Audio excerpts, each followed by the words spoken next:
Erev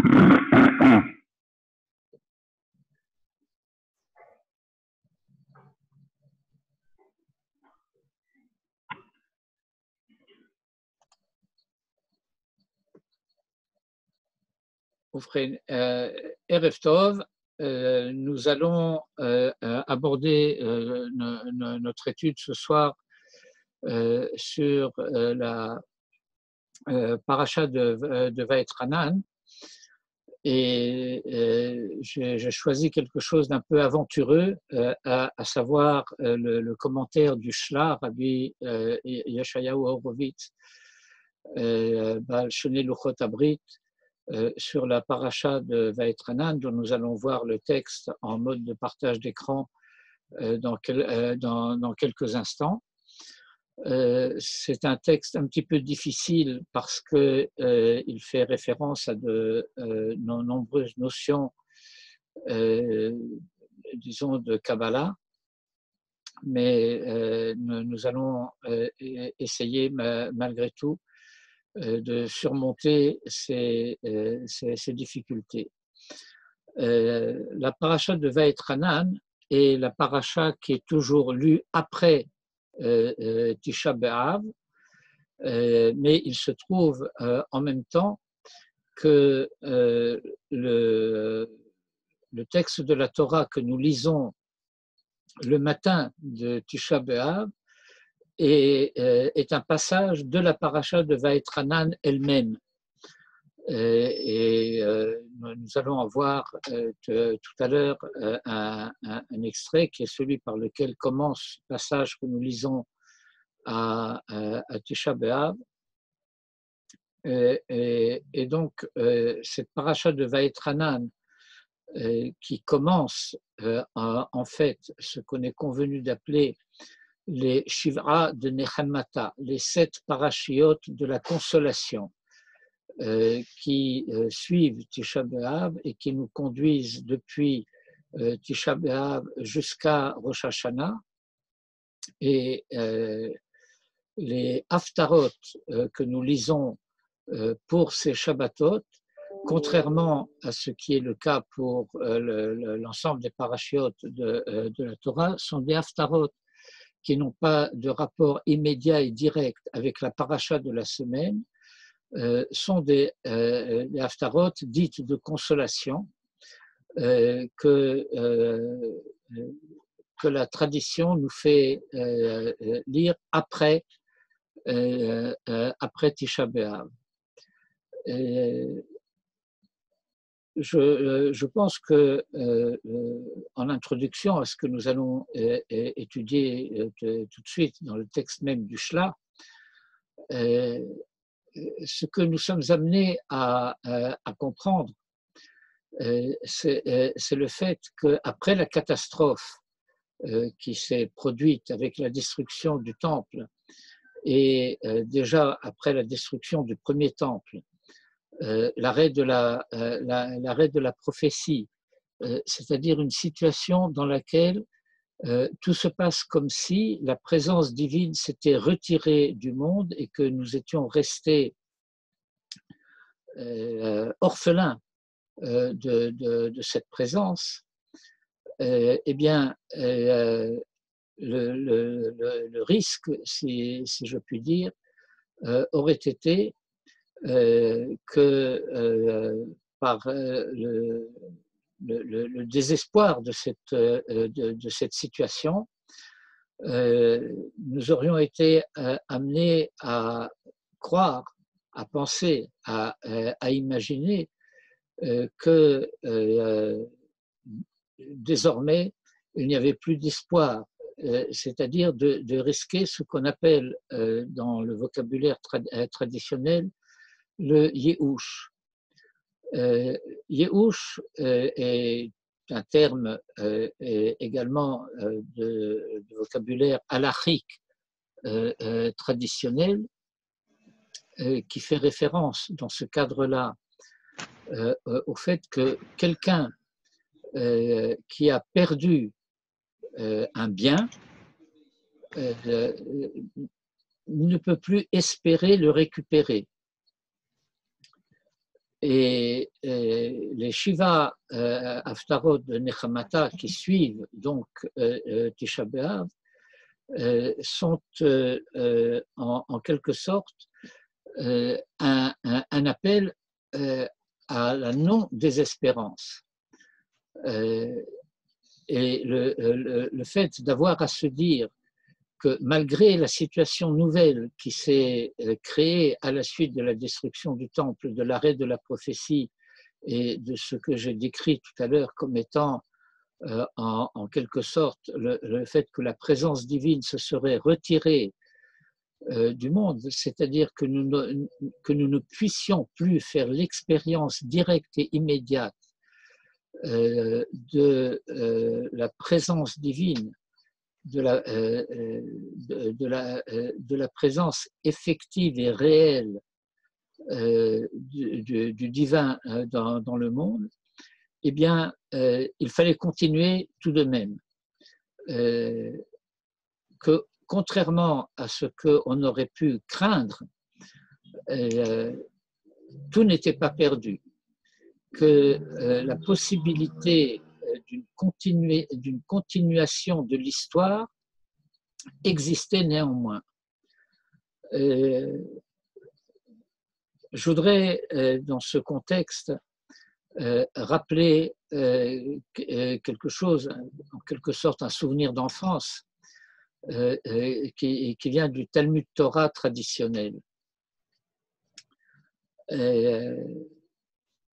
Lorsque dans le Talmud Torah, métier traditionnel entre guillemets, on étudiait l'histoire, ce que nous appelons l'histoire juive, l'histoire d'Israël, eh bien, il y avait dans le vocabulaire qui avait cours en ce temps-là, le fait que l'histoire d'Israël telle qu'elle est décrite dans la Torah, dans la Bible, était désignée sous le vocable de histoire sainte. Comme si l'histoire d'Israël jusqu'à la destruction du temple était l'histoire sainte, et que l'histoire qui suivait n'aurait plus été l'histoire sainte. Et je pense qu'il y avait là, dans le vocabulaire traditionnel, je dirais, issu de la pensée du XIXe siècle en particulier, une erreur grave.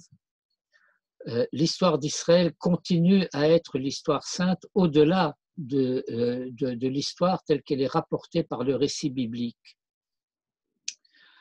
Et donc, c'était une erreur de vouloir décrire l'histoire d'Israël jusqu'à la fin du Tanakh comme histoire sainte, comme si l'histoire qui suivait cette période-là serait devenue en quelque sorte une histoire profane. Si tel avait été le cas, alors effectivement, cela aurait signifié que nous ne reconnaîtrions pas dans la suite de l'histoire d'Israël, à partir du retour de Ezra et de Néhémie, du rétablissement du deuxième royaume de Judée et de l'histoire qui se poursuit jusqu'à la destruction du deuxième temple et au-delà, comme s'il y avait eu une solution de continuité, c'est-à-dire une interruption radicale entre ce qu'avait été l'histoire antérieure, l'histoire préalable, et la poursuite de cette histoire. Comme si il aurait été illusoire de penser qu'une continuité était néanmoins possible entre ce qu'avait été l'histoire au temps où la révélation continuait après l'événement du Sinaï et toute l'époque de la prophétie, s'était irrémédiablement achevé et que à la suite de cela, eh bien, l'histoire n'aurait plus été que l'histoire avec un petit h, si j'ose dire, et que cela ne serait plus l'histoire d'Israël en tant que telle.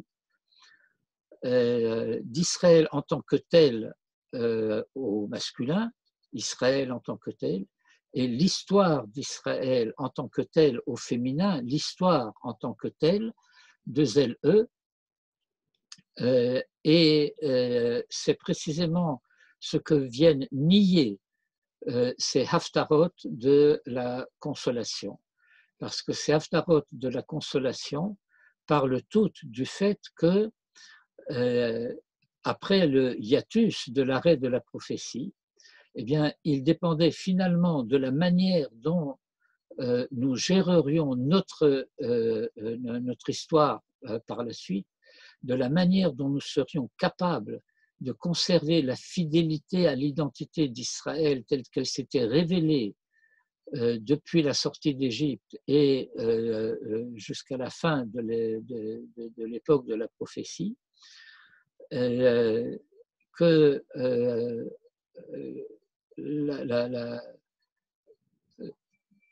la conservation, le maintien de la fidélité à travers l'étude et à travers la conduite telle qu'elle serait fondée à partir de Anshe Knesset Agodola permettrait malgré tout de prendre le chemin, si je puis dire, de la remontée de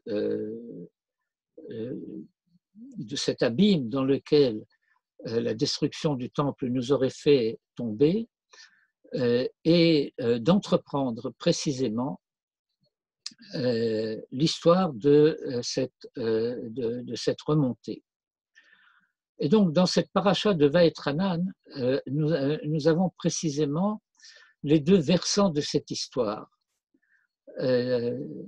D'une part, ce versant d'histoire que je caractériserai par rapport à la paracha de Vaetranan, comme celle où nous lisons dans cette paracha le récit de la révélation au niveau des deuxièmes tables de la loi, cette paracha dans laquelle nous allons lire également le premier paragraphe du Shema, c'est-à-dire l'affirmation que nous avons l'habitude de considérer comme étant celle de la profession de foi d'Israël par excellence.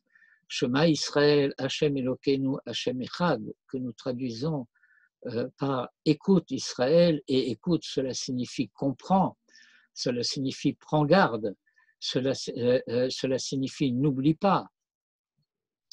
Shema Israël, écoute Israël, Hashem Elokeinu, Hashem en tant qu'il est notre Elohim, eh bien, si nous comprenons bien ce que cela signifie, eh bien, nous avons à en comprendre que Hashem Echad, ce n'est pas le sujet d'étude que j'ai choisi pour ce soir en particulier, mais ce à quoi il faut prendre garde, c'est que cette affirmation de la profession de foi monothéiste, comme nous disons, aurait pu se formuler comme Shema Israël, Hashem Elokeinu Echad. Écoute Israël, Hashem notre Dieu est un. Mais telle n'est pas la formule traditionnelle de la Torah. Elle ne nous dit pas Shema Israël, Hashem Elokeinu Echad. Elle dit Shema Israël, étant donné que Hashem Elokeinu, si tu comprends ce que cela signifie, alors tu as à comprendre que par conséquent Hashem Echad.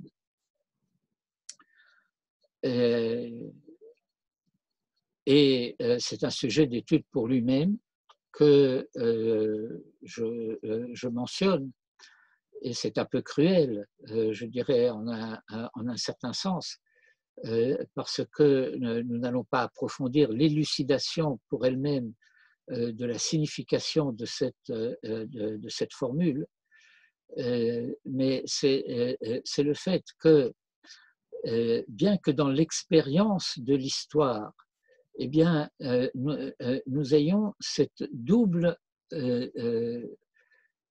comment dire, cette double expérience du divin. une qui est à l'indice de la Havaya, Hachem, et cela veut dire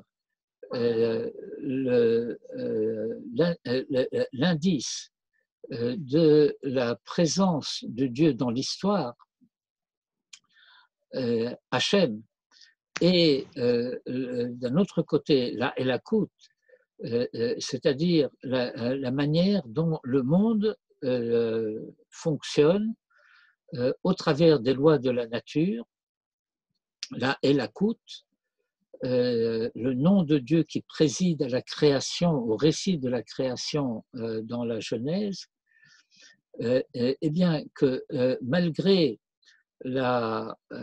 l'antinomie perceptible entre ces deux expériences du divin, bien, si nous comprenons ce que signifie la Elakut pour Israël, et c'est la raison pour laquelle nous ne disons pas Shema Israël, Hashem Elohim, mais Hashem Elokeinu, la manière dont la présence divine telle qu'elle gère le monde de la nature pour Israël, Hashem Elokeinu, eh bien, cette Elakut, en quelque sorte, se résorbe dans la Havaya et que par conséquent, Hashem Echad, dans non pas seulement l'unicité divine, mais de l'unité absolue et radicale de celui qui est Dieu, de telle sorte que pour Israël, en tout cas, depuis le temps de la révélation, et cela se poursuit malgré les apparences, y compris après la destruction du temple, après l'arrêt de la prophétie, après la destruction du deuxième temple, que cette dimension où la Elakut et la Havaya s'unifient d'une manière absolue, eh bien, c'est cela, en fin de compte, l'expérience de la Emouna d'Israël. C'est ce que nous avons à comprendre aussi du commentaire de Rashi sur ce verset. Rashi sur ce verset nous disant: écoute Israël, Hachem qui est notre Elohim à nous Israël à présent, et qui n'est pas encore le Elohim des nations, c'est une prophétie de Tzfania, pour des raisons obscures, on a l'habitude en français de désigner Tzfania sous le nom de Sophonie, je ne sais pas pourquoi, eh bien, est appelé à l'avenir d'être Hachem Echad, en vertu d'un verset où le prophète Tzfania annonce Az erpor el ha'amim safa berura, car alors je verserai sur les nations une langue épurée, l'ikro kulam beshem Hashem, afin que tous soient capables,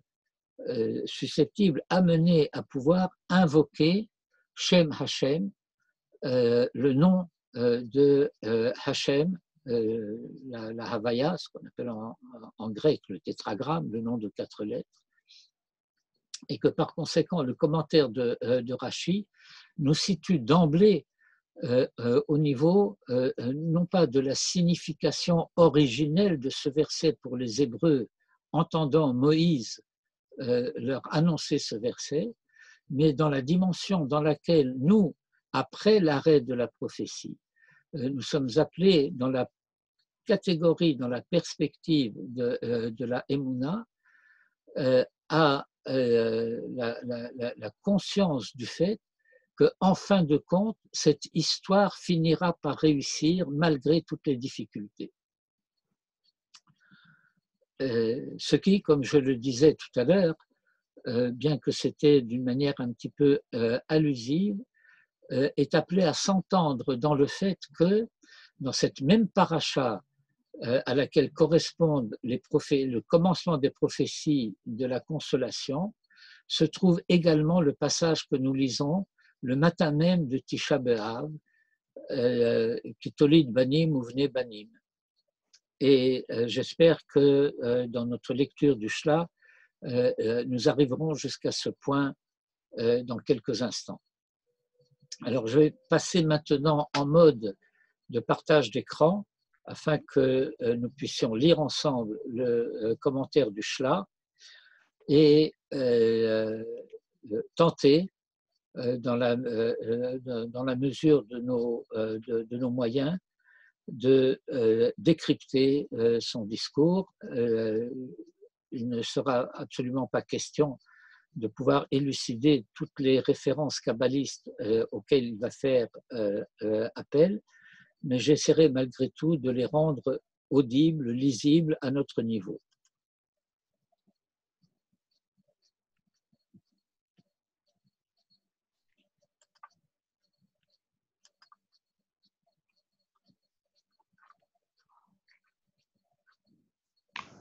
Eh bien voilà. Le commentaire du Shla, d'une manière générale, traditionnellement, se divise en 3 sections. Une première section qui énumère les mitzvot présentes dans la paracha. La deuxième section qui s'appelle Torah Or, la lumière de la Torah est lumière, et qui commence donc la deuxième section de son commentaire, et il y a une troisième section qui extrait de la paracha des thèmes de ce que l'on pourrait appeler la morale pratique, et qui s'intitule, d'après un verset connu des proverbes, Tochachot Moussar. C'est-à-dire que c'est structuré d'après le verset qui dit Kiner mitzvah. La mitzvah est une lampe, et c'est la première section qui cite les mitzvot présentes dans la paracha, mais la lumière de cette lampe, qui est la lampe de la mitzvah, Torah Or, c'est la Torah elle-même, et ensuite, Tochachot Moussar, ce sont les dimensions de morale pratique qui peuvent s'apprendre de ces mêmes versets de cette paracha.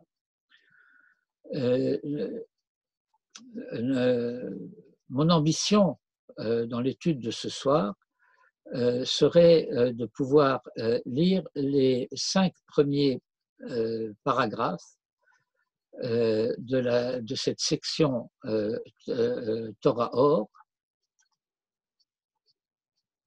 Où sommes-t-on ici?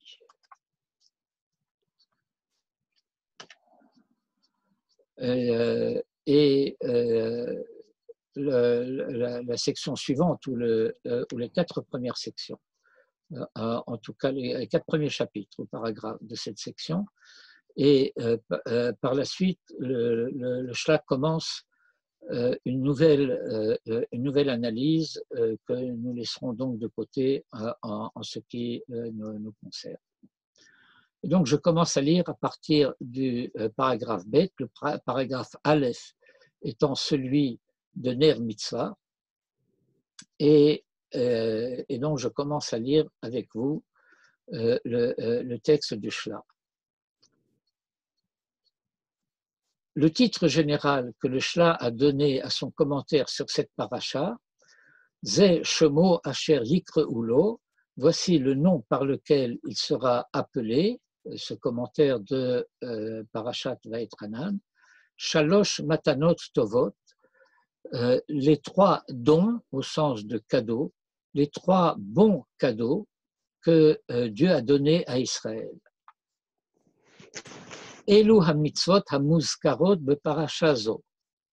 Ces différentes mitzvot mentionnées dans cette paracha, Aim inyan ha-parasha, avec le thème général de la paracha, donc l'ensemble de ces mitzvot avec le thème général de la paracha, inyanam, leur sujet, ce qui fait le point focal, si je puis dire, de la paracha, Hu shalosh matanot tovot shenatan Hashem yitbarach l'Israël. Ce sont les 3 cadeaux, les 3 bons cadeaux, matanot tovot, Et par conséquent, nous avons à comprendre qu'il peut y avoir des matanotes qui sont des matanotes, mais qui ne sont pas nécessairement tovot. Toutes les matanotes ne sont pas forcément tovot, mais il y a des matanotes tovot. Chez Nathan Hashem Yitbarach l'Israël, que Dieu a donné à Israël, et qui sont ces trois cadeaux, Vehem, Torah, la Torah, Eretz Israël, Kipshuto, Eretz Israël, la terre d'Israël, Ve'olam Haba. Et c'est un enseignement qui a sa source dans le traité talmudique de Berachot à la page 5a. Et lorsque la dimension de Torah s'entend en tant que mitzvah, eh bien cela désigne la mitzvah de Talmud Torah. Et la mitzvah de Talmud Torah, mitzvah Talmud Torah, la mitzvah de l'étude de la Torah. Alors faites attention, j'ai traduit Talmud Torah par l'étude de la Torah.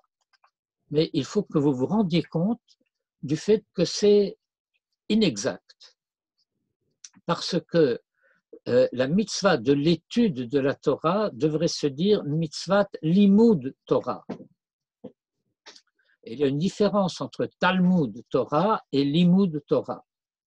Et si nous avons le temps, tout à l'heure nous y reviendrons, mais pour l'instant nous allons nous contenter de cet aspect de la chose où nous traduisons improprement, mais nous allons nous en contenter, Talmud Torah comme une certaine manière d'étude de la Torah. Et donc le Talmud Torah lui-même, ou Torah, est en soi Torah. Ou ve'arti sod Talmud Torah, et nous dit le Shla, j'ai expliqué le sod, c'est-à-dire la signification profonde, la signification intime. Sod littéralement se traduirait par secret, mais c'est aussi une traduction impropre, parce que le propre d'un secret, c'est qu'il faut ignorer jusqu'à l'existence du secret, sinon le secret se trouve déjà à moitié dévoilé. Dès le moment que je sais qu'il y a quelque chose à dévoiler, qui est caché pour l'instant, eh bien, ce qui était caché ne l'est plus tout à fait. Dès le moment où je dis, où je lis avec le Shla, j'ai expliqué le sod du Talmud Torah, eh bien, ça veut dire que ce sod n'en est plus vraiment un. Et donc le Rav explique, j'ai dévoilé en quelque sorte. Mais est-ce qu'on dévoile un secret? Ceux qui sont dépositaires d'un secret ne sont pas supposés le dévoiler. Donc ça ne va pas du tout de soi d'entendre quelqu'un, héritier, dépositaire de la tradition kabbaliste, comme le Shlar, Rabbi Yeshayahu Horowitz, auteur des Shenei Luchot Abrit, des deux tables de la loi, qui est le titre de son grand ouvrage, bien, il n'est pas supposé expliquer les sodotes dont il est le dépositaire. Donc ça ne va pas du tout de soi d'entendre un kabbaliste nous dire « j'ai expliqué le secret du Talmud Torah, de Masechet Shavuot Sheli, les Shenei Luchot Abrit du Shla, les deux tables de la loi en tant qu'ouvrage, livre écrit par le Shla, eh bien, ces deux tables de la loi s'entendent comme étant la Torah orale et la Torah écrite. Et la première partie du Sefer Shenei Luchot Abrit s'intitule Torah Shebe'al Peh, et les chapitres de la Torah Shebe'al Peh du Shla sont empruntés à la structure des livres du Talmud, mais chacun de ces livres du Talmud, en quelque sorte, reçoit dans le Sefer Hashla une signification pour elle-même, une signification propre. Et donc, le traité de Shavuot du Shla traite en fait de la fête de Shavuot, qui est la fête au travers de laquelle nous commémorons aussi la révélation de la Torah. Donc, ce qu'il faut entendre par Talmud Torah, je l'ai expliqué dans mon traité sur la révélation. Il donne les références, Chelek Bet, Sham, Od Kuf Nun Aleph, Kuf Nun He. Et puis, ça c'est Torah, des 3 matanot Tovot. Deuxième matana, c'est Eretz Israël. Et Eretz Israël doit être conquise. Moïse parle dans le Sefer Devarim à ceux des enfants d'Israël qui sont appelés à rentrer en Eretz Israël et à en faire la conquête. Et cette conquête va signifier qu'il faudra en déposséder ceux qui l'occupent, c'est-à-dire les 7 peuples cananéens. Et s'il faut en déposséder les 7 peuples cananéens, eh bien, dans le pshat du texte de la Torah, cela se formule au travers de mitzvat harigat shivat amamim, le fait qu'il y aura à tuer, exterminer les 7 peuples qui occupent Eretz Israël. Alors nous savons que tel n'est pas le pshat immédiat de l'intention de la Torah, puisque nous apprenons par ailleurs que Josué a fait tenir 3 épîtres, 3 lettres aux occupants du pays. Une lettre leur disait, eh bien, ceux qui veulent s'en aller peuvent s'en aller librement. Comment dirais-je, passage ouvert, sans encombre. Ils peuvent quitter le pays. Et puis, ceux qui veulent rester dans le pays en reconnaissant la souveraineté d'Israël sur sa terre, et donc à accepter les conditions par lesquelles ils auront la possibilité de rester en Eretz Israël, la condition principale étant l'abandon de toute idolâtrie. Et puis, la 3e lettre, eh bien, que ceux qui veulent combattent à leurs risques et périls. Et cette mitzvah de la reconquête d'Eretz Israël, en ces termes-là, c'est Taloui Bigdushat Eretz Israël Shehi Chelek Hashem. Eh bien, elle est liée à la sainteté d'Eretz Israël, laquelle est Chelek Hashem. Et il y a donc, et ce n'est pas qu'une façon de parler, un parallèle direct et immédiat entre Eretz Israël qui est Chelek Hashem et Israël qui est Chelek Hashem, ainsi que nous disons à la fin du Sefer Devarim dans la Parashat Ha'azinu, qui est Chelek Hashem Amo, et pas de malentendu. Cela ne signifie pas que le peuple d'Israël serait une part de Dieu, une partie, comme si le peuple d'Israël constituait une partie d'un tout qui serait Dieu. Mais c'est une part que Dieu choisit pour lui. Chelek Hashem Amo, la part que Dieu se réserve, c'est son peuple, de la même manière que Eretz Israël est Chelek Hashem. Et à cet égard, à ce sujet, le Shla va expliquer un petit peu davantage ce que représentent ces 7 peuples cananéens. Je suis à la ligne 9. Da, sache. À chaque fois qu'un texte traditionnel commence par le mot da, le verbe da, sache, cela signifie qu'il va être question d'avoir à apprendre quelque chose que je ne pourrais pas déduire rationnellement de ce que je sais par ailleurs. Ce n'est pas un contenu de connaissance accessible à ma seule raison. Da, cela veut dire que cela fait l'objet d'une révélation.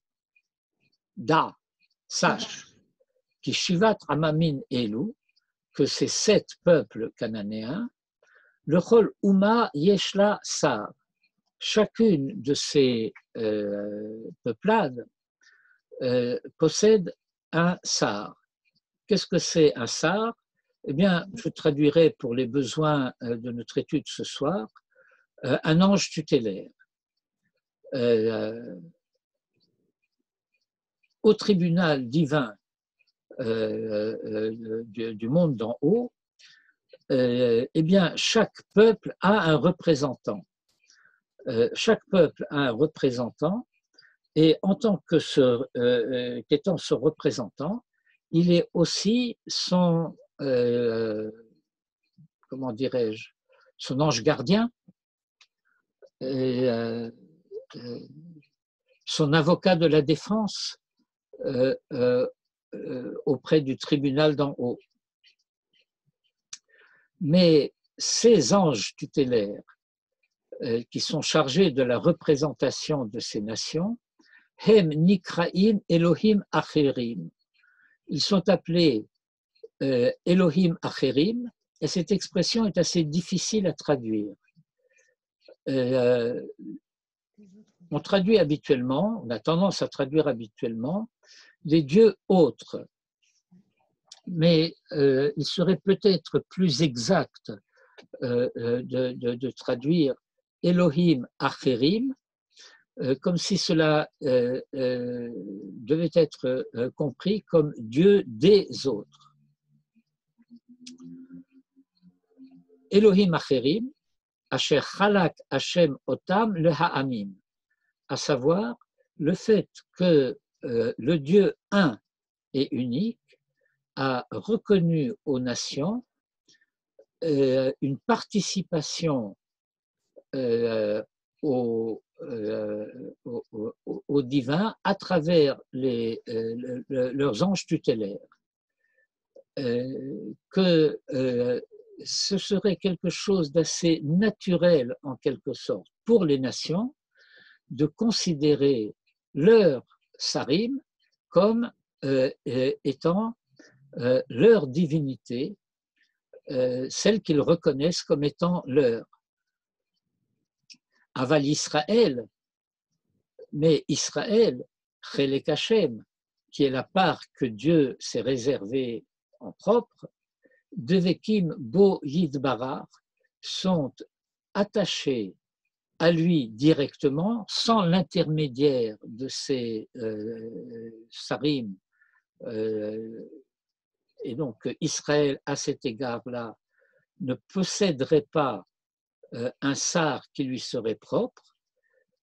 Tout se passe comme si les nations, dans leur relation au divin, n'ont pas d'autre possibilité, n'ont pas d'autre choix que d'avoir une médiation par leur sar, par leur ange tutélaire, et que c'est cet ange tutélaire qui a pour eux la dimension du divin. Mais tel n'est pas le cas d'Israël.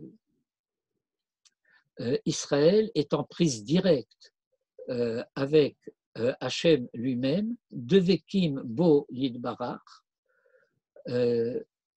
Devekim, la dvekout, et la dvekout a bien entendu un sens dérivé dont la chassidoute en particulier fait un grand usage, l'attachement à Dieu, mais dans un sens différent que le sens dans lequel le Shla l'utilise ici, qui est celui du verset que nous disons au moment où nous commençons la lecture publique de la Torah, Ve'atem hadvekim b'Hashem Elokechem chayim kulechem hayom, et vous qui êtes attachés à Hachem votre Dieu, eh bien vous êtes tous vraiment vivants aujourd'hui.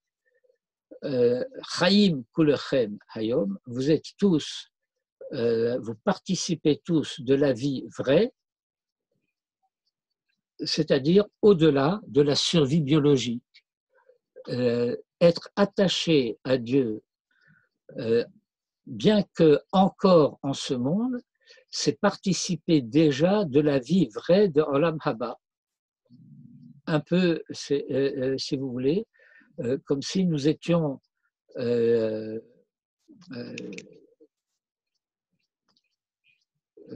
en situation de pouvoir avoir en quelque sorte comme un acompte de ce qui sera la vie de Olam Haba, bien que encore et toujours dans Olam Hazé. Et donc Israël, parce qu'ils sont Chelek Hashem, la part que Dieu a choisie pour lui, Dvekim bo yidbarach, lui sont attachés, Besod Atzilut Habinyan Shehem Shivra. Bon. Ce à quoi fait référence cette expression Besod Atzilut Habinyan Shehem Shivra, quelqu'un a dit quelque chose?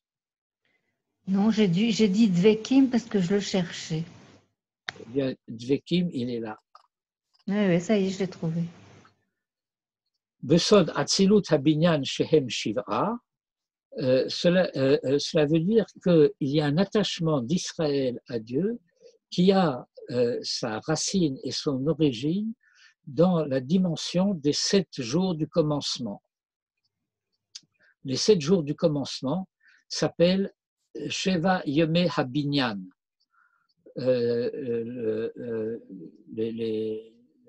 7 jours du commencement sont les jours par lesquels la Torah décrit la construction, si je puis dire, de l'édifice du monde. Et Israël se trouve attaché à lui dans cette dimension-là, qui est celle de la création des mondes. Et chacune de ces journées, chacune de ces 7 dimensions, des 7 jours du commencement, qui sont les 6 jours de l'œuvre et le Shabbat, le Chol Echad, et chacun d'entre eux, Kalul Me'asara, est constitué de 10 dimensions qui lui sont intérieures, et 7 fois 10, ça fait 70.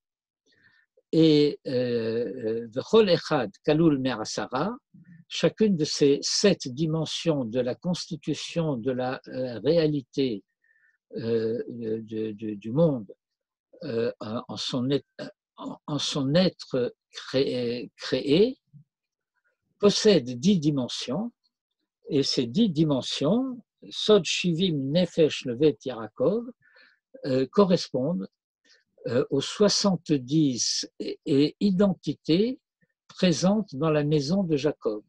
Lorsque Jacob descend en Égypte pour rejoindre Joseph, la Torah énumère les différentes présences de la famille de Jacob qui descendent avec lui en Égypte, et ils sont au nombre de 70. Eh bien, en parallèle à cela, explique le Shla, Ken, de cette même manière, Elu Shiva Umot, ces 7 peuples cananéens, Kololim Kol Shivim Umot. Nous sommes habitués déjà à la notion que face à Israël se trouvent dans la réalité du monde 70 nations. Eh bien, les 7 peuples de Canaan sont en quelque sorte à la racine des 70 manières d'être une nation dont la Torah parle. Et ces 70 nations qui environnent Israël de toutes parts, et lorsque Israël est en exil, il est en exil au sein de la dispersion de ces 70 nations, eh bien, ces 70 nations sont semblables aux clipotes, je traduirai tout à l'heure. Littéralement, cela se traduit par écorce, ha-sovevot ha-kedusha, les clipotes qui environnent, qui entourent la kedusha, c'est-à-dire la sainteté, et ces clipotes, et nous disons écorce au sens où il y a une peau, une écorce qui entoure le fruit. Et cette écorce qui entoure le fruit a comme fonction première la protection du fruit. Mais arrive un stade où, lorsque le fruit, en quelque sorte, doit mûrir, et que le mûrissement du fruit doit rendre possible l'apparition des graines à partir desquelles la plante va continuer à germer et à s'étendre. Et voilà que la clipa voudrait profiter pour elle-même, pour son propre intérêt, et va empêcher le fruit de mûrir et va dévorer, en quelque sorte, va consommer le fruit qui est à l'intérieur. Et donc voilà que ce qui a comme fonction première de rendre possible que le fruit soit protégé aussi longtemps qu'il n'est pas encore mûr, eh bien, va empêcher précisément le mûrissement du fruit et vouloir prendre pour lui-même cette sainteté dont il était a priori destiné à être le protecteur. Ken Elu Shivat Umot, de cette même manière, ces 7 peuplades de Canaan, Kololim Kol Shivrim Umot, incluent dans leur intériorité les 70 nations, Vehem HaKlipot HaSovevot HaKedusha, et elles sont donc les scories qui environnent la sainteté. Puis-je poser une question? Au sujet des 10 dimensions, qu'est-ce que c'est que ces 10 dimensions? C'est par rapport aux 10 paroles de la création ou les 10 commandements? Eh bien, c'est le fait que nous sommes habitués d'une manière générale à une idée simple, à savoir que toute réalité dans le monde possède 10 dimensions intérieures.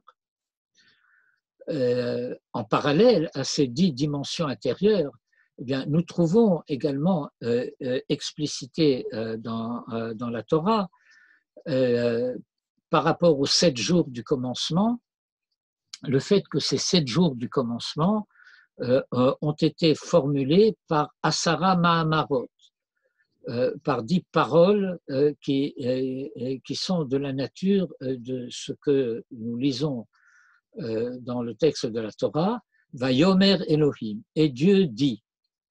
Et nous avons 9 fois qui sont 10, cette expression dans la Torah, Dieu dit. Et en parallèle avec ces 10 paroles du Maaseh Bereshit, nous avons également les Aseret HaDibrot, ce qu'on appelle les 10 commandements, et nous avons aussi les Aser Makot d'Égypte, les 10 plaies d'Égypte, et ainsi de suite. C'est-à-dire que ce chiffre 10, c'est le chiffre du déploiement dans la réalité concrète de quelque chose qui a un principe unitaire, mais qui, dans son déploiement, se déploie selon 10 dimensions.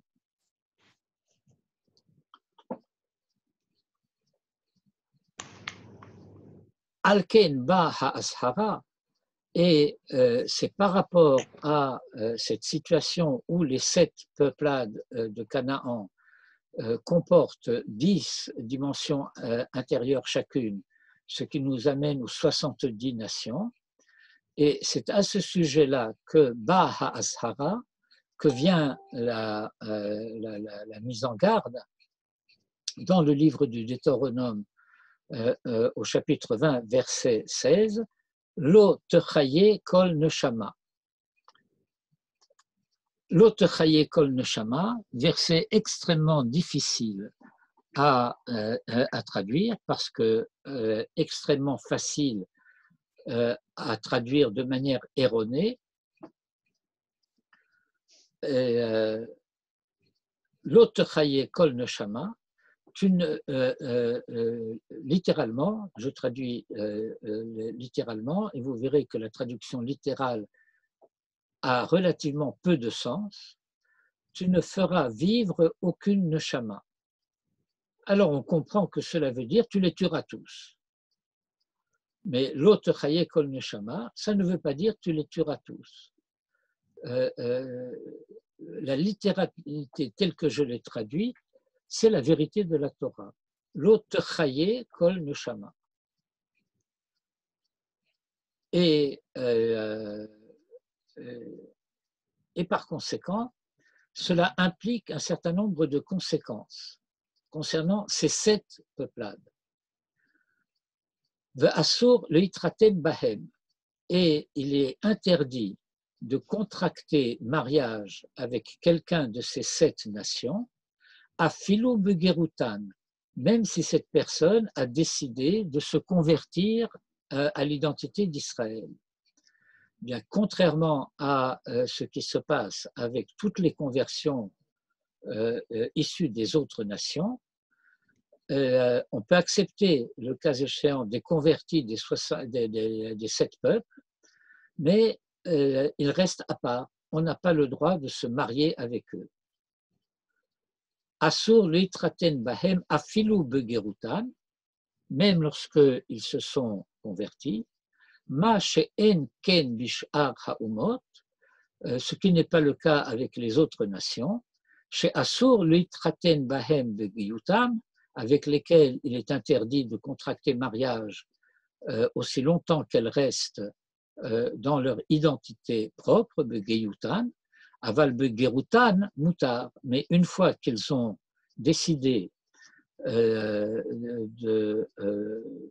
d'accepter pour elles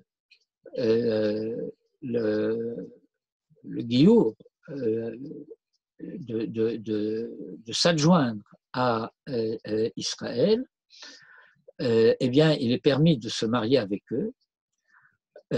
Et le shla enfonce le clou, si je puis dire, Maché enken elu shivat, ce qui n'est pas le cas de ces 7-là, shehem rosh le kol aklipot, qui constitue le principe au sens de la tête, princeps, le principe de toutes les clipotes, alors que Yisraël Kedoshim, que Israël en cela qu'ils sont saints, à la fois S-A-I-N-S et S-A-I-N-T-S, hem devukim bepnimiyut hakedusha beshivat yemei habinyan, eh bien, ils sont liés, attachés à l'intériorité de la sainteté telle qu'elle se constitue au travers des 7 jours du commencement.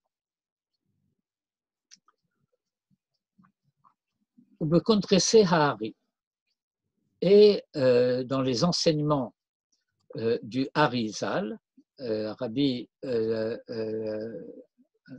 Ashkenazi, Rabbi Yitzhak, pour les initiales de Hari, Rabbi Yitzhak Luria, dans un ouvrage qui s'appelle Sefer Alikutim, l'Ikouté Torah sur Devarim, Matzati, nous dit le Shla, j'ai trouvé l'enseignement suivant.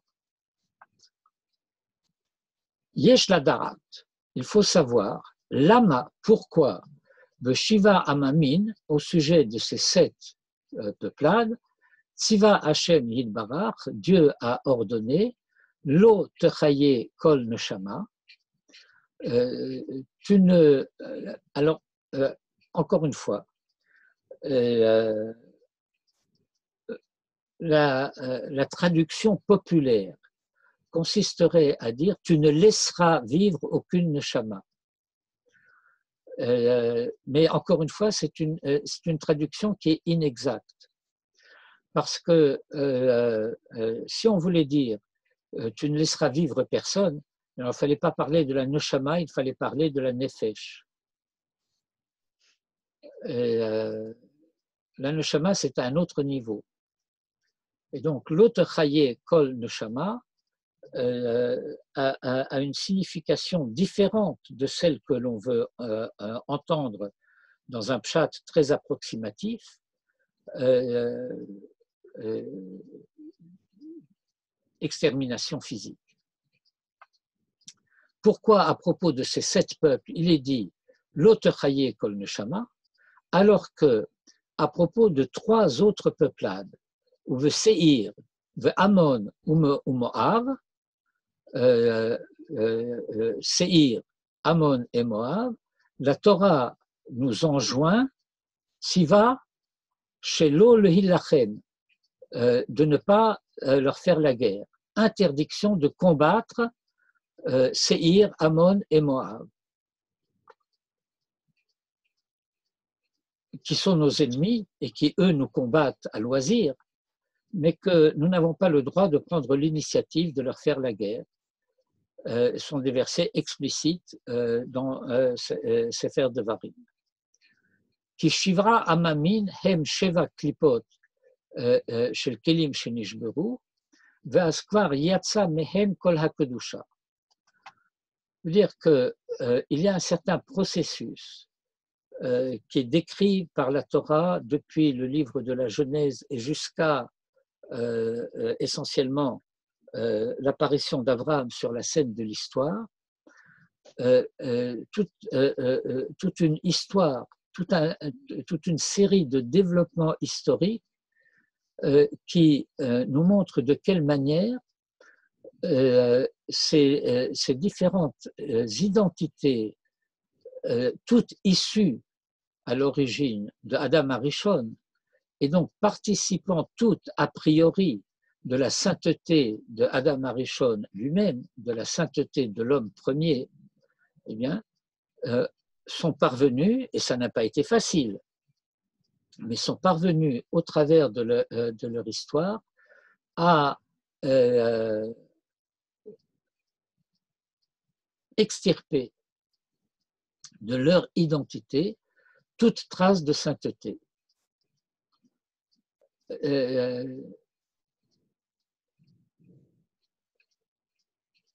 Ce qui ne veut pas dire que ces peuplades qui ont perdu par conséquent toute dimension de sainteté, ce qui serait de nature à les faire vivre, à en assurer la vitalité profonde, eh bien, précisément parce qu'ils l'ont perdu, cherchent à se nourrir de la sainteté d'Israël. Et c'est un principe général, on l'étudie en particulier dans le livre du Lévitique, que lorsque on est en présence, on fait l'expérience d'une réalité qualifiée d'impure, eh bien, cette chose-là qui est qualifiée comme étant impure, c'est une manière d'être qui cherche à se maintenir dans l'existence en comment dire, phagocytant, si je puis dire, la sainteté. Ces dimensions des clipotes qui ont perdu leur sainteté propre vont tenter de parasiter ce qui est saint. Et vous savez comment fonctionnent les parasites. Eh bien, les parasites empêchent l'être qu'ils parasitent de pouvoir se développer sainement et normalement, parce que toute leur énergie, toute leur force, toute leur vitalité, eh bien, est absorbée par ces parasites. et ça ne transforme pas les parasites en autre chose que ce qu'ils sont, ils restent parasites, mais c'est ça qui les maintient dans l'existence.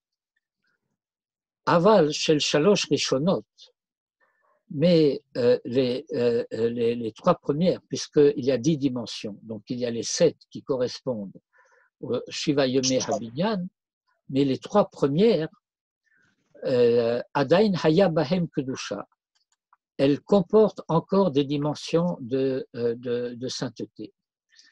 Je vais essayer de traduire d'une manière, encore une fois, très approximative. Lorsque nous parlons de ces 10 dimensions,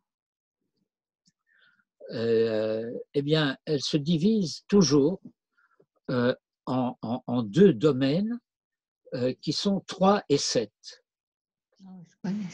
Et les 3 premières pourraient être décrites d'une certaine manière comme relevant de ce que nous aurions tendance à appeler la dimension intellectuelle, alors que les 7 suivantes, c'est ce que nous serions amenés à décrire ou appeler les 7 dimensions morales.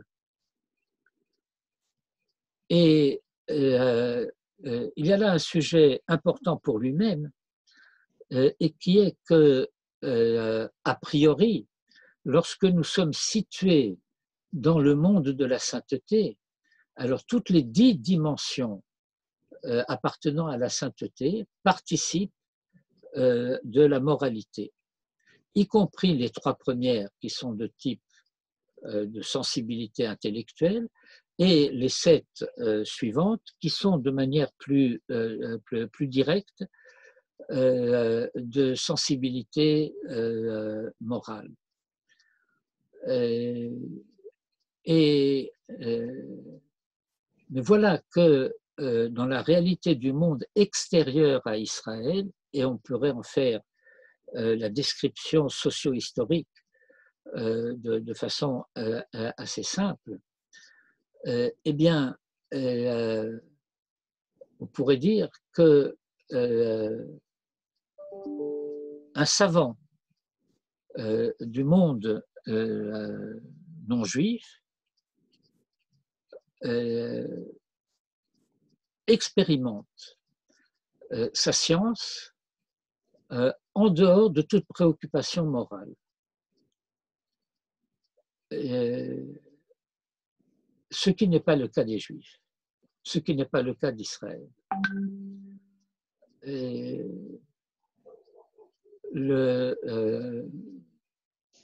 Un mathématicien, par exemple, ou un physicien, même un grand physicien ou un grand mathématicien, eh bien, sa physique ou sa mathématique, sa science d'une manière générale, eh bien, elle ne fait aucunement référence à quoi que ce soit de la moralité. Il peut par ailleurs, parce que informé par une autre dimension, en tant que personne privée, il peut parfaitement se faire que ce savant soit quelqu'un de haute moralité. Mais ce n'est pas au titre de sa science qu'il en est ainsi. Mais dans la mesure où cette science participe néanmoins de la vérité, alors il y a encore de la sainteté qui est présente au travers de la vérité, qui est présente dans ces 3 dimensions primordiales, dans ces 3 dimensions supérieures. C'est à cela que fait référence le Schleich. Parlez une seconde. Oui. Les 10 dimensions dont vous parlez, c'est les mêmes dimensions qu'on a dans le Homère. Excusez-moi, dans le Homère, j'en connais 7, mais c'est à quoi vous pensez? Il y en a encore 3 aussi, non? Oui, c'est vrai, il y en a 7. Dans le Homère, nous en comptons 7 fois 7.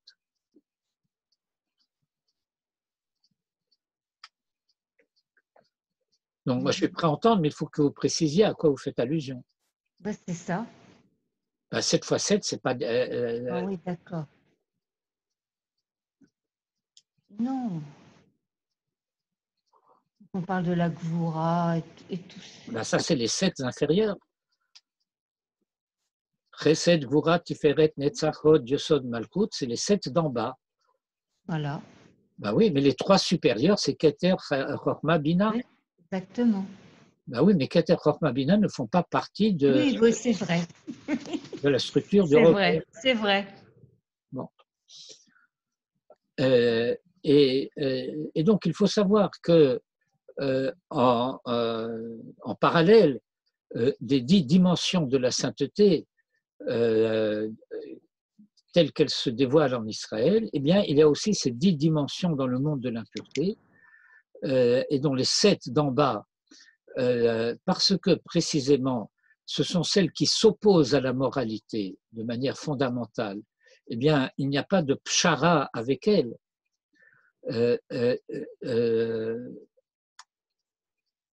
Tout compromis dans le domaine moral est une compromission et c'est inacceptable. Alors qu'il reste encore la possibilité d'une coexistence possible, d'une collaboration, le cas échéant possible, au niveau des 3 premières. Parce que dans la mesure où il s'agit de quelqu'un qui, bien qu'appartenant à la sphère, si vous voulez, globalement, d'un monde où il ne se préoccupe pas en tant que tel de moralité, au niveau de sa science, au niveau de sa sagesse, au niveau de sa dimension intellectuelle, il y a authentiquement recherche de vérité. Et ceci peut être reconnu.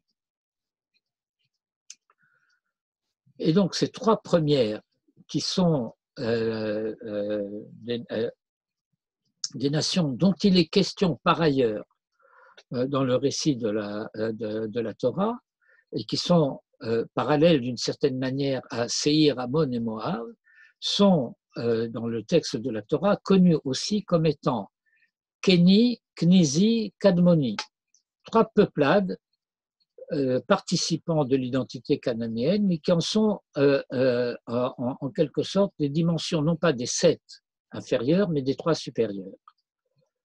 Shehu Mash Nidvarer B'Shalosh Rishonot, et qui participent de ce qui s'élabore au niveau des 3 premières.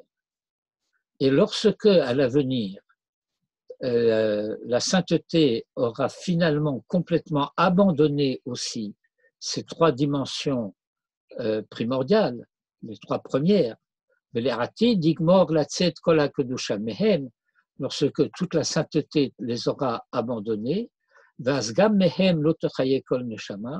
alors elles rentreront dans le cadre des 7 précédentes.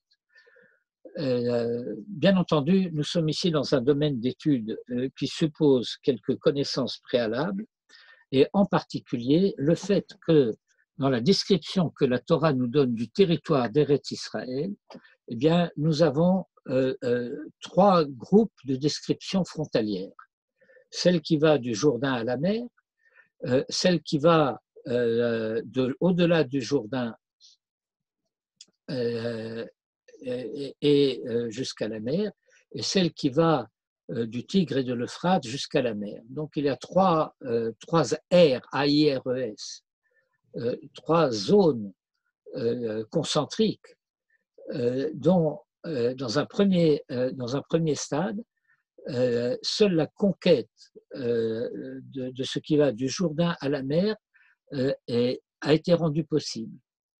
Mais la Torah annonce, eh bien, il viendra un temps où cela sera aussi, mais vers la Yarden. Et puis ça va encore plus loin, mais nous n'y sommes pas encore. ולעתיד יגמור לצאת כל הקדושה מהם, ואז גם מהם לא תחיה כל נשמה. ואלו השלושה, et ces 3-là qui sont Kéni, Knizi et Kadmoni, sont dans la dimension de l'histoire immédiate, Seir, Ammon et Moab. Seir, Remez la Rishona, Kema Da'at Amar, Mesha'er Malchin. Bon, c'est une référence à un passage du Zohar. Pour ceux qui veulent se colter à cela, j'ai mis une note en bas de page qui leur complique un peu les choses, mais ceux qui le souhaitent, eh ben, ils sont les bienvenus. Moav, le Shon Av, et le Shon Av, ça veut dire que cela fait référence à la dimension de la Chochma, et Amon, qui sont les lettres du mot Noam, qui fait référence à Bina. Les trois premières, Keter, Chochma, Bina, ou Seir, ou Edom. C'est dans la paracha de Vaishlach, où il est décrit de cette manière, où Seir, Avi, Edom, où il y a une corrélation d'identification que cette peuplade qui est appelée Seir correspond à Edom. והשבעה מלכים שמלכו שם אינם ממנו, רק מלכו בארצו. Et la Torah parle de 7 rois qui ont régné en Édom, mais qui n'étaient pas de lui. Ils ont régné sur son territoire, mais n'étaient pas issus ethniquement, si vous voulez, de Édom. Rak malchou be'artso, mais ils ont été souverains en sa terre. Velachen ketiv bechol echad mehem, et c'est la raison pour laquelle, dans la paracha de Vaishlach, à la fin de la paracha de Vaishlach, lorsque ces 7 rois dont les noms sont mentionnés là-bas, eh bien, sont indiqués également le nom de leur pays, Kilo Hayu me Edom, parce qu'ils ne venaient pas de Edom. Ce n'étaient pas des descendants de Esav, si vous voulez. Zamzumim, dont parle la Torah, Hem mi berur chochma le shon machashava, kema de at amar kacher zamam. Zamzumim, le terme qui décrit une peuplade qui a occupé Eretz Israël, eh bien, son nom évoque une catégorie qui est Kacher Zamam. Kacher Zamam se traduirait lorsque quelqu'un a voulu comploter contre quelqu'un et a eu l'intention de lui nuire d'une certaine manière. Et donc cette intention de nuire s'appelle Zamam, avoir voulu nuire. Ume Elu, et c'est de cette manière d'être, à cette manière d'être, Haya ha-Erev Rav, appartenait le Erev Rav, ceux-là qui sont sortis d'Égypte avec Israël, Vechol mi sheyeshlo hirhu ou machashavot ra'ot, et maintenant nous quittons le domaine, comment dirais-je, de l'identité ethnique ou nationale ou autre, etc. On change de niveau. Kol mi sheyeshlo hirhu ou machashavot ra'ot hu mehem. Et quiconque a hirhu, hirhu, très difficile à traduire, hirhu.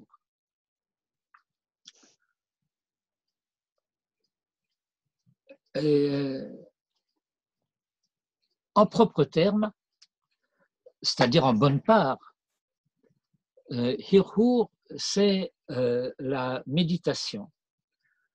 La méditation, c'est-à-dire une pensée non verbale, une pensée qui n'est pas articulée en mode de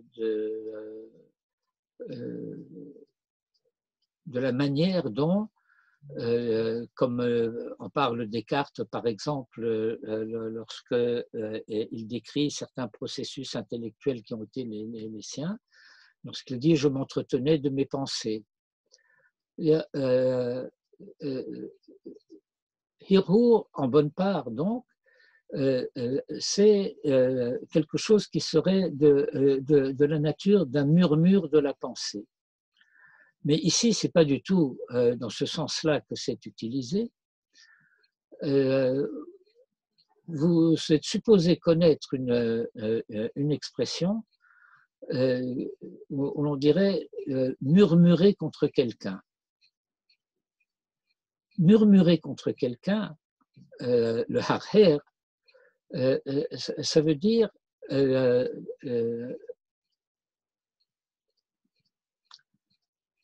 ça veut dire entretenir dans sa pensée des notions douteuses. Bon, je m'aperçois que j'ai largement déjà dépassé. Mais Hir'ur, c'est pas le réveil aussi? Non, ça c'est avec Aïn. Et le ha'ir, ça veut dire réveiller. Et Hir'ur avec le Aïn, ça ne serait plus le réveil, mais notre avocat ici présent pourrait nous dire, c'est que lorsqu'un tribunal a jugé et pris une décision, alors on peut faire appel. Faire appel, Hir'ur. Ah oui, j'ai entendu ce mot, en effet. Et donc, faire appel, c'est le R avec Hir'ur. Raï. Ah oui. Mais ici, c'est écrit avec Hey. Alors, voilà la notion, si vous voulez, qu'il s'agirait d'identifier d'une certaine manière. C'est le fait que il y aurait dans la pensée une complaisance pour la perplexité.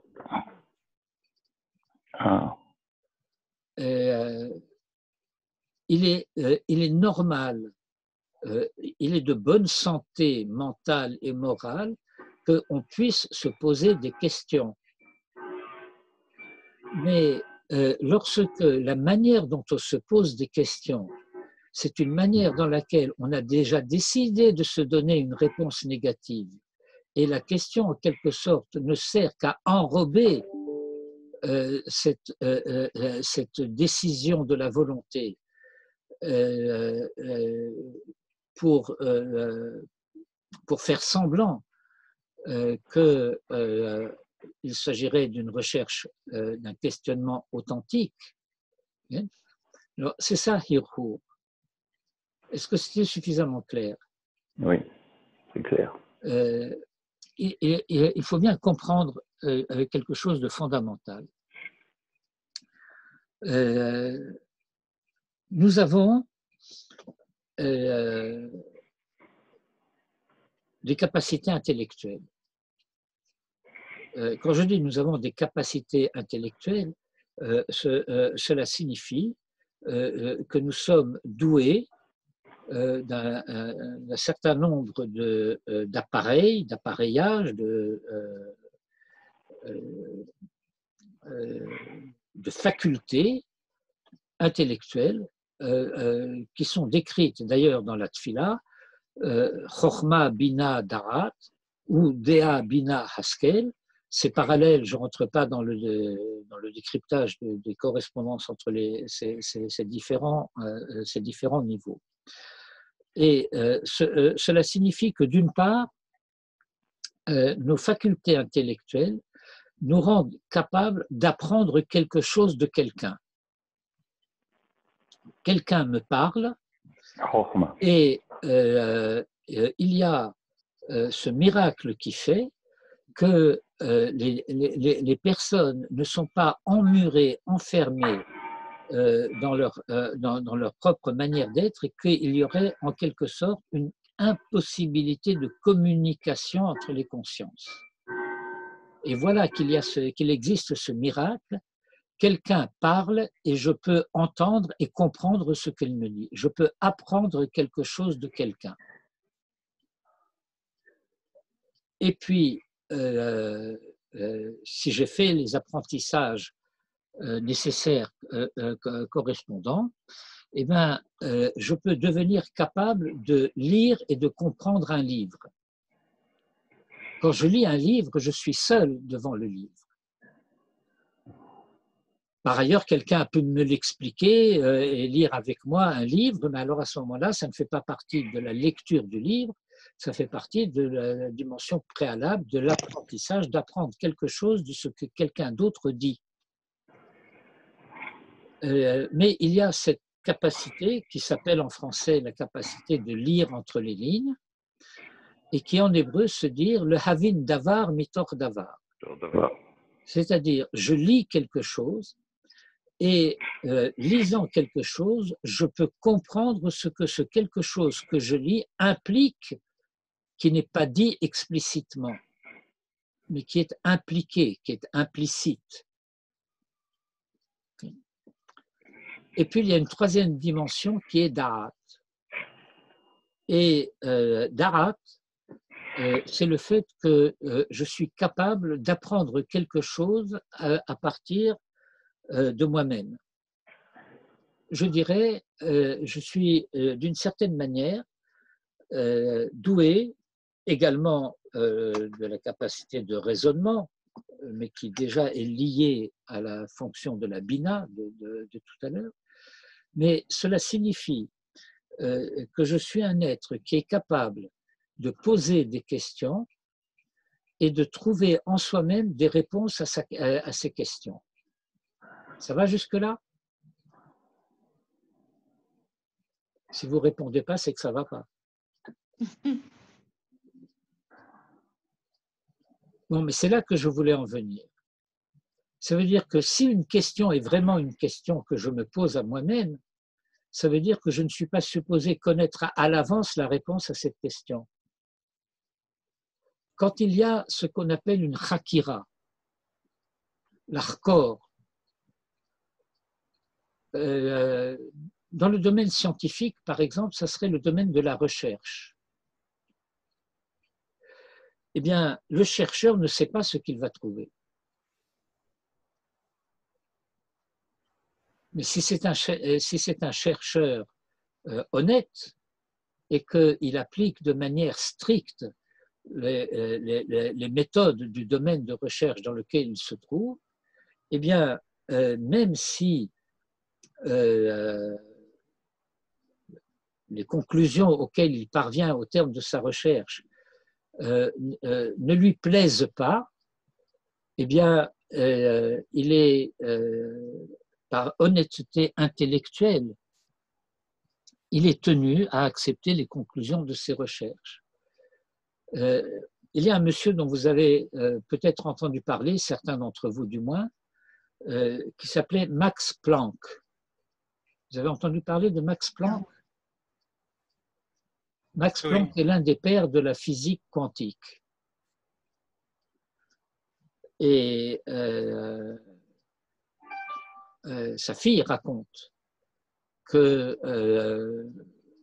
pendant des jours et des jours, Max Planck a mené une espèce de bataille avec lui-même parce que ses recherches l'ont conduit à des conclusions qui lui déplaisaient souverainement.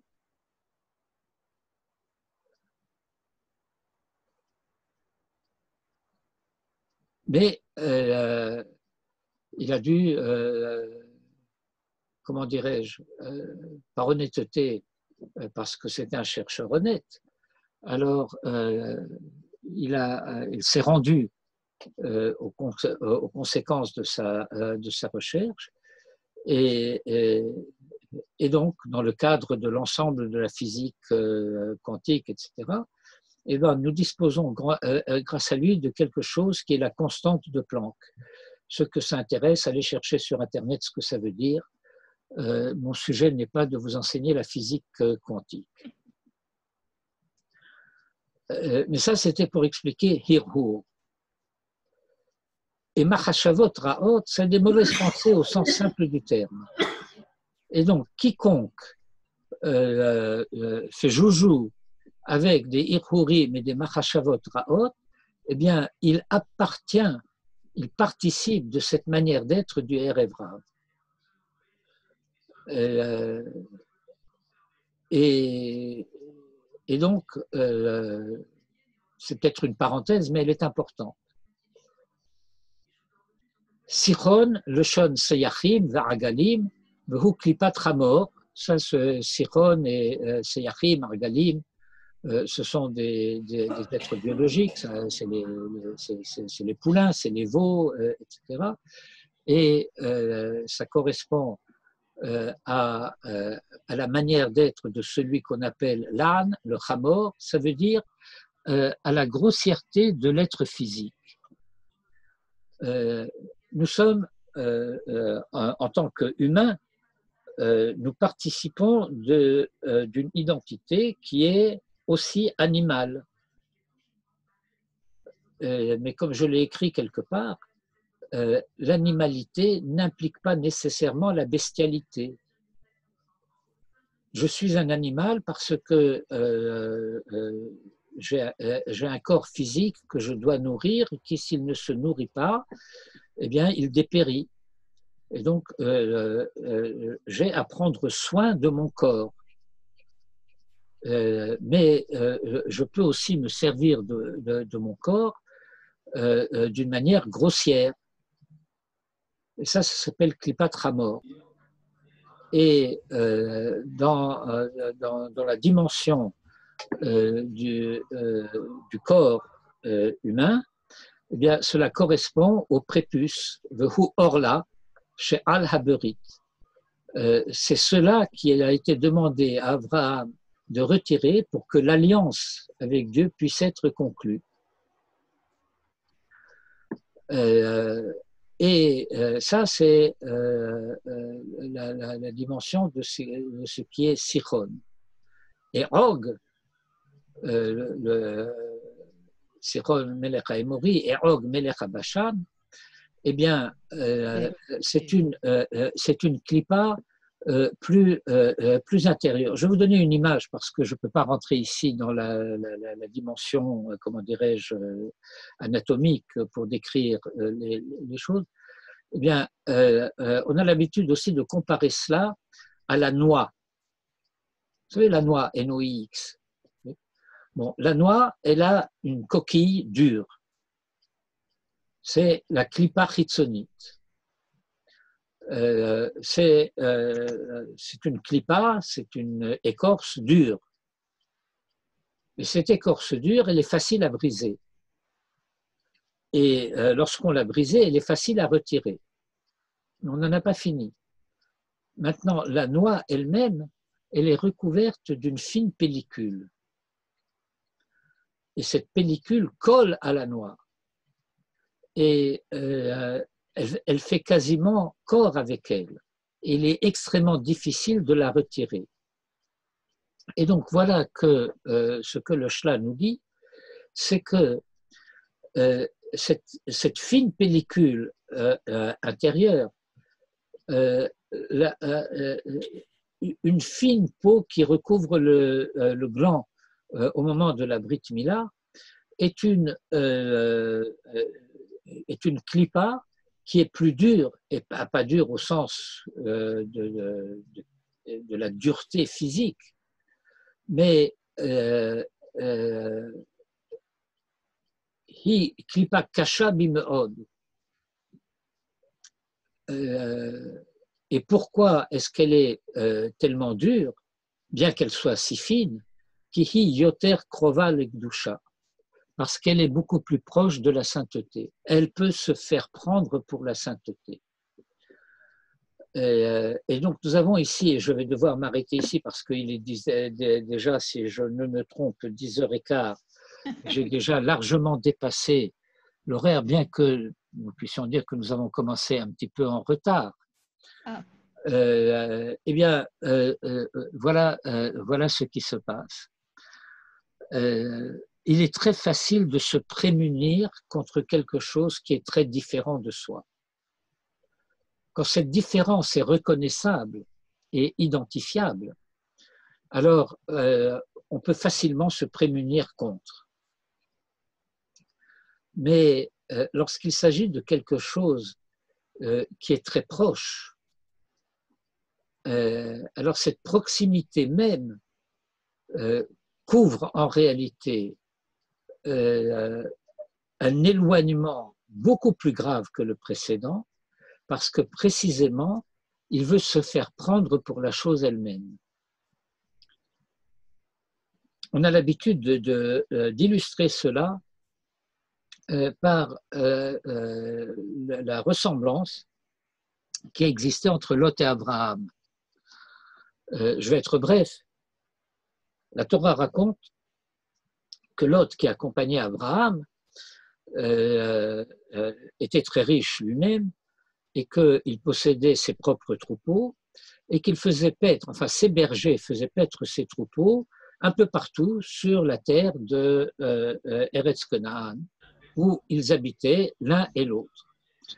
Et la Torah nous dit qu'il y a eu une querelle entre les bergers de Lot et les bergers d'Abraham, les bergers d'Abraham reprochant aux bergers de Lot de faire paître leurs troupeaux sur des terres qui ne leur appartenaient pas, sur des pâturages qui n'étaient pas à eux.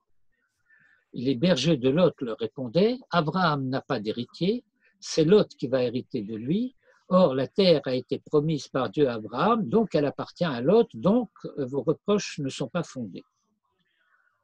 Sur quoi Abraham intervient et dit à Lot, nous ne pouvons pas continuer à résider ensemble parce que, étant donné que tu es très proche de moi, eh bien, les gens du pays, les Cananéens, risquent de nous confondre, risquent de me prendre pour toi et de te prendre pour moi, te voyant croire me voir, me voyant croire te voir. Et par conséquent, il me condamnerait au titre de ton immoralité et me reprocherait une conduite qui n'est pas la mienne. Et par conséquent, il faut que nous nous séparions. Et il faut bien comprendre que Lot est très proche d'Abraham. Et c'est précisément parce qu'il est tellement proche qu'il en est extrêmement loin. Parce que l'apparence de moralité, c'est une immoralité profonde. Tov, eh bien écoutez, que puis-je vous dire? Je suis toujours trop ambitieux et trop optimiste. Je vais partager avec vous ce texte sur Zoom et vous pourrez essayer de le lire. Ça ne va pas être facile. Non. Mais bon, nous pourrons essayer dans la suite de nos études de reprendre certaines des notions évoquées ici par le Shla.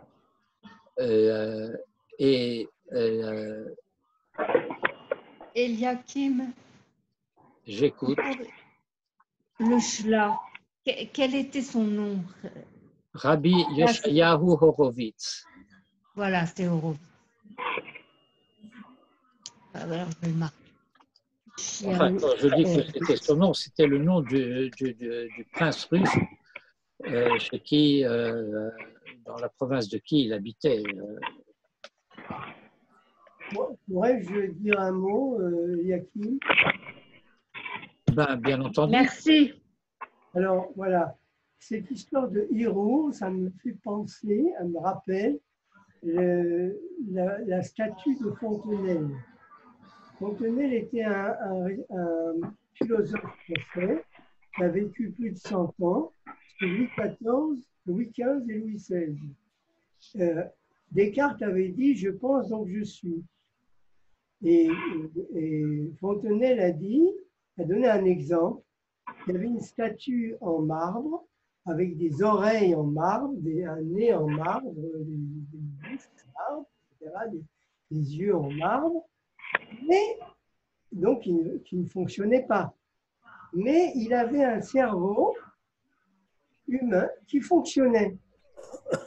Et donc l'idée de Fontenelle, c'est que le cerveau, ça ne suffit pas, il faut aussi un échange avec l'extérieur. Ce que ce cerveau pense n'a aucune valeur s'il n'y a pas un dialogue ou une entrée, une sortie, on dit en hébreu kelet pelet, avec le monde extérieur. Et là, le hirour, c'est quelque chose d'intérieur. Et malheureusement, ça peut être même des mauvaises pensées ou des bonnes pensées. D'après ce que vous avez dit. Oui, mais enfin, en l'occurrence, ici, Hirour est caractérisé de manière très claire dans le contexte de ce dont parle le Shla, comme étant ce que j'ai appelé cette manière de savoir quelque chose et d'être contre. Ce murmure intérieur, au sens de « et ils ont murmuré contre Dieu », ça veut dire,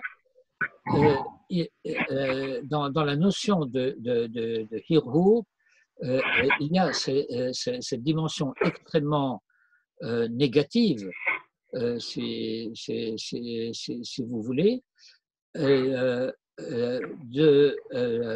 jouer avec une opposition intérieure à ce que la Torah demande. J'ai connaissance de la vérité et je suis contre. Moi, ça m'a fait penser à un autre philosophe de la première moitié, en tout cas du XXe siècle, et dont le nom provisoirement m'échappe, mais qui enseignait la philosophie morale à la Sorbonne. Vous comprenez ce que ça veut dire, enseigner la philosophie morale à la Sorbonne? Oui. Et il a eu cette formule: ne me demandez pas de me conduire selon ce que je vous enseigne. Je suis un poteau indicateur. Le poteau indicateur ne va pas là où il montre.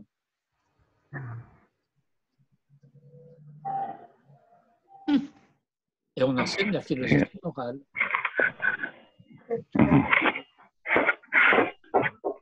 Mais on ne va pas là où ça montre.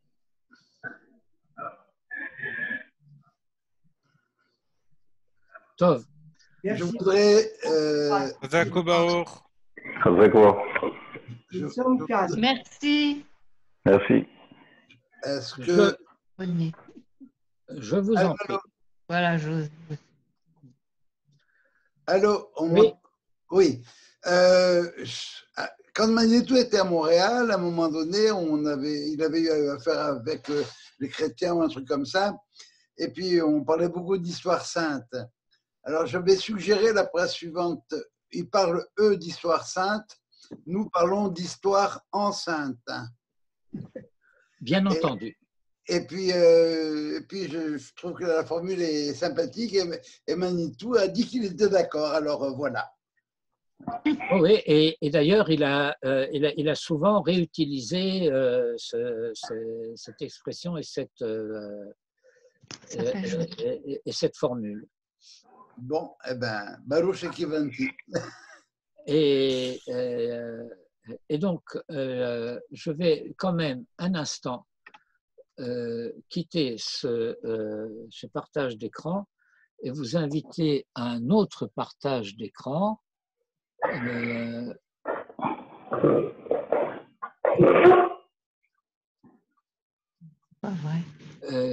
Alors, attendez un instant parce qu'il faut que je rapetisse cette chose-là.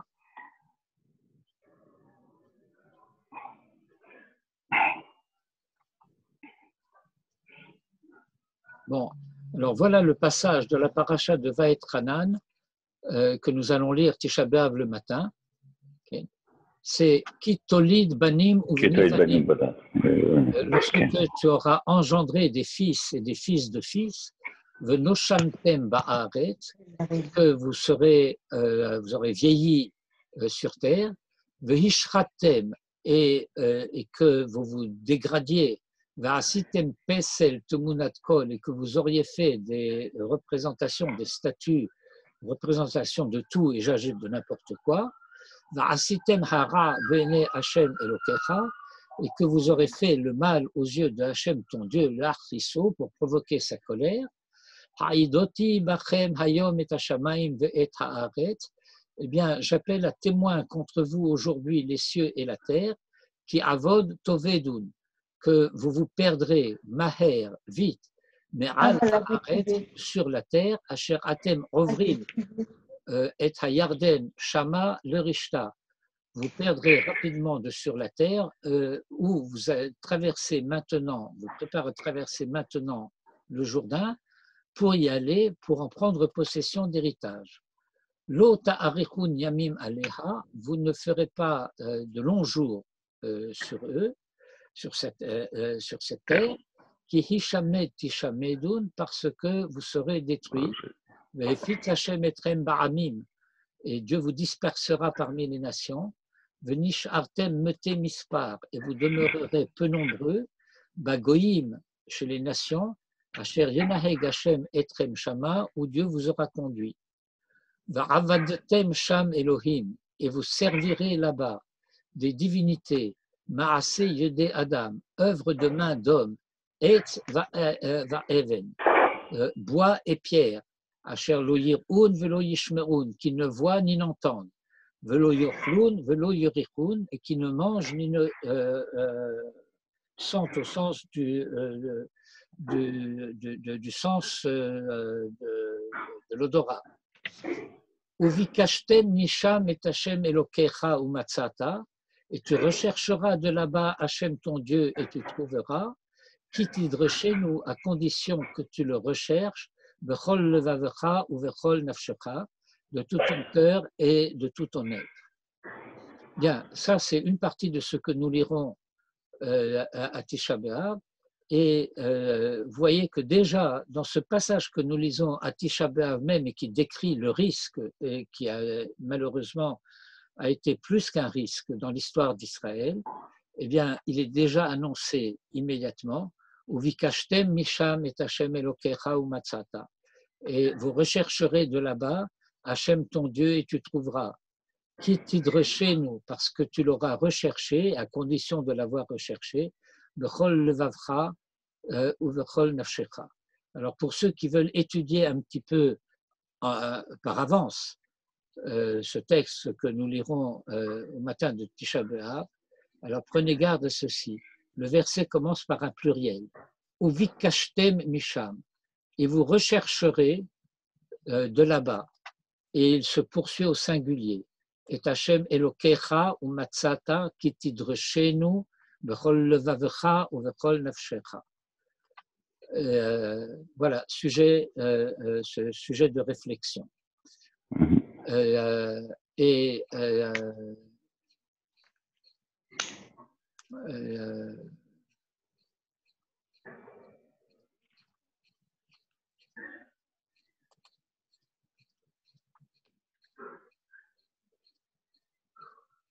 la paracha commence par le verset 23 du chapitre 3. Vaetranan el Hashem ba'et ahil lemor. Et j'ai supplié Hashem en ce temps-là, disant, Adonai Elohim, Ata achilota, tu as commencé, le harot et avdecha, à montrer à ton serviteur, et godlecha, ta grandeur, vetiadecha achazaka, et ta grande main, ta forte main, asher mi'el bashamaim uva'aret, qui serait une divinité dans le ciel et sur terre, asher ya'aser ma'asecha, qui ferait comme ton œuvre, et ta vaillance. Evrana ve'er'e et ha'aretz hatova asher ve'ever ha'yarden. Puissais-je de grâce traverser et voir la terre bonne, asher ve'ever ha'yarden, qui est de l'autre côté du Jourdain, ha'ar hatov hazeh ve'halevanot, cette bonne montagne et ce Liban. Le Liban, ici, c'est une référence à Jérusalem et à l'emplacement du temple qui fait blanchir comme la neige, les fautes d'Israël, seraient-elles rouges comme Shani? Comment est-ce qu'on traduit Shani? Bon, c'est pas le vermillon, mais enfin, peu importe. Et donc, je me souviens une fois, dans une étude avec Manitou, je lui avais proposé comme traduction de Ebrana, et Haaretz Hatova. Ebra, ça veut dire je veux traverser. Traverser. Mais la racine, okay, elle s'apparente à ce qui est ici Aever Hayarden, du Jourdain. Et Aever, c'est aussi le nom d'un ancêtre d'Abraham. C'est en ce sens-là qu'il s'appelle et que nous appelons Hébreu. Et donc, une certaine manière de lire ce verset consisterait à dire « Je veux devenir hébreu ». Et Ebrana et Haaretz Hatova.